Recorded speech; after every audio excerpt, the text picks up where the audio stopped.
श्री कृष्ण भगवान, जिन्हें हिंदू धर्म में भगवान विष्णु का 8वां अवतार माना जाता है, भारतीय संस्कृति और धर्म में एक महत्वपूर्ण स्थान रखते हैं। उनका जीवन अनेक कथाओं, उपाख्यानों और धार्मिक ग्रंथों में वर्णित है, जो उन्हें एक दिव्य, करिश्माई और जीवनदानी व्यक्तित्व के रूप में प्रस्तुत करते हैं। जन्म और प्रारंभिक जीवन। भगवान श्री कृष्ण का जन्म यदुवंश में हुआ था, जब कंस, मथुरा के दुष्ट राजा ने अपने भतीजे कृष्ण को खत्म करने के लिए व्याकुलता और आतंक का नाश किया था। कंस ने अपनी बहन देवकी से कहा था कि उसके 8वें पुत्र द्वारा उसका वध होगा, इसलिए उसने उन्हें कैद कर लिया। परंतु जब देवकी ने श्री कृष्ण को जन्म दिया, तब वासुदेव ने उन्हें मथुरा से गोकुल ले जाकर नंद बाबा और यशोदा को सुपुर्द कर दिया। बाल्यकाल और लीलाएं। कृष्ण का बाल्यकाल अनेक अद्भुत लीलाओं से भरा हुआ था। गोकुल में बिताए अपने दिनों में उन्होंने कई चमत्कारी कार्य किए, जैसे कि 1. मक्खन चोर। कृष्ण को मक्खन बेहद पसंद था।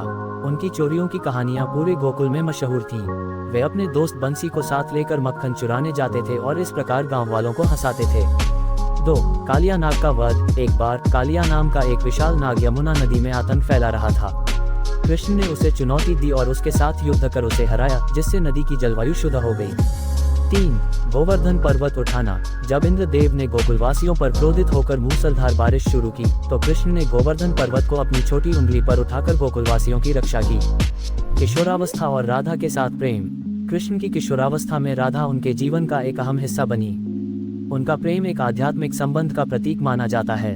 राधा और कृष्ण की कथाएं हिंदू साहित्य में प्रेम और भक्ति का आदर्श उदाहरण प्रस्तुत करती हैं। कृष्ण की राधा के प्रति विशेष भक्ति और प्रेम का वर्णन भक्ति साहित्य में अत्यधिक महत्वपूर्ण है। युवावस्था और महाभारत कथा। कृष्ण का जीवन महाभारत की कथा में महत्वपूर्ण भूमिका निभाता है। उन्होंने पांडवों को विजय प्राप्त करने के लिए मार्गदर्शन किया। उनकी उपदेशों को भगवद गीता के रूप में संकलित किया गया है, जिसमें उन्होंने अर्जुन को धर्म युद्ध के लिए प्रेरित किया। गीता में दिए गए उपदेश आज भी जीवन के अनेक पहलुओं में मार्गदर्शन प्रदान करते हैं। 1. धर्म और कर्म। गीता में कृष्ण ने अर्जुन को सिखाया कि मनुष्य का परम धर्म उसके कर्मों में निहित है। व्यक्ति को अपने कर्तव्यों का पालन करना चाहिए, चाहे परिस्थितियां कैसी भी हों। 2. भक्ति और समर्पण। कृष्ण ने बताया कि भक्ति द्वारा भगवान को प्रसन्न करना सबसे श्रेष्ठ है। उन्होंने कहा कि सच्चा भक्ति भाव व्यक्ति को मोक्ष की ओर ले जाता है।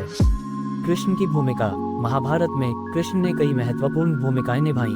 वे एक मित्र, मार्गदर्शक और कूटनीतिज्ञ के रूप में काम करते थे। धृतराष्ट्र की अदालत में होने वाले कौरव पांडव संघर्ष के दौरान उन्होंने एक दूत के रूप में शांति की कोशिश की, लेकिन निर्णय स्पष्ट था। युद्ध के दौरान उन्होंने पांडवों को विजय के लिए आवश्यक सुझाव दिए और उन्हें सही मार्ग दिखाया। श्री कृष्ण का उपदेश। भगवद गीता में कृष्ण के उपदेशों में जीवन के विभिन्न पहलुओं का समावेश है। उन्होंने ज्ञान, भक्ति और कर्म पर ध्यान केंद्रित किया। उनके अनुसार मनुष्य को अपने कर्मों के परिणामों की चिंता किए बिना अपना धर्म निभाना चाहिए। मृत्यु और पीछे की धरोहर। श्री कृष्ण की मृत्यु एक महत्वपूर्ण घटना है, जिसे प्रभास क्षेत्र में बताया गया है। ये घटना कृष्ण के समय की समाप्ति का प्रतीक है और इसने ये दर्शाया कि हर जीवन का एक अंत होता है। उनकी मृत्यु की कथा में एक सुंदर संदेश है कि मृत्यु केवल एक चक्र है और आत्मा अमर होती है। उपसंहार। श्री कृष्ण न केवल एक धार्मिक प्रतीक है, बल्कि वे मानवता के आदर्श भी हैं। उनका जीवन प्रेम, भक्ति और निस्वार्थता का पाठ सिखाता है। वे सदियों से भक्तों के दिलों में बसे हुए हैं। उनकी लीलाएं, उपदेश और जीवन दृष्टिकोण आज भी लोगों को प्रेरित करते हैं। श्री कृष्ण को केवल एक देवता के रूप में नहीं, बल्कि एक शिक्षक, मित्र और मार्गदर्शक के रूप में भी देखा जाता है। उनकी उपस्थिति हर युग में भक्तों के मन और हृदय को छूती रहेगी। भारतीय संस्कृति में उनका स्थान अद्वितीय और अनुपम है।